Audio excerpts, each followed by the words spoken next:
Hello' নমস্কাৰ সকলোকে তেজাল ডেকা ব্লগছলৈ সকলোকে স্বাগতম জনাইছোঁ বন্ধুসকল। সকলোকে নমস্কাৰ জনাইছোঁ বন্ধুসকল। বহুত দিনৰ মূৰত ব্লগৰ মাজলৈ আহিছোঁ আৰু কিবা এটা কথা ক'বৰ কাৰণে আপোনালোকৰ মজিয়াত আহিছোঁ।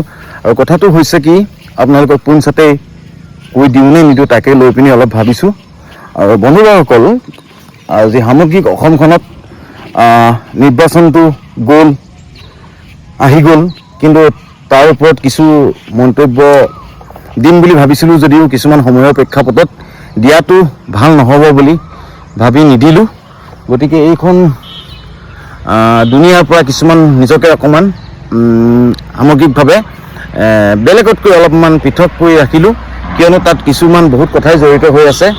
অসমখনত যদি শাসকীয় পক্ষতো যদি কিছুমান কথা ক'বলৈ যাওঁ, তাতো কিছুমান পজিটিভ আৰু নিগেটিভ ধাৰণা আছে, আৰু যদি বিৰোধী পক্ষতো যদি কিছুমান কথা ক'বলৈ যাওঁ, তাতো আৰু পজিটিভ নিগেটিভ সকলো ধৰণৰ চিন্তা চৰ্চা আছে।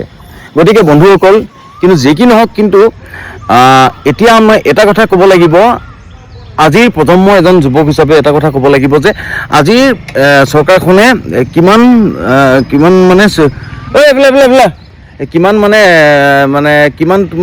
নতুন প্ৰজন্মৰ জেনজিক ছাপোৰ্ট কৰিলে, আৰু বিৰোধী পক্ষখনে কিমান ধৰণে অংশগ্ৰহণ কৰিবলৈ ছাপোৰ্ট কৰিলে।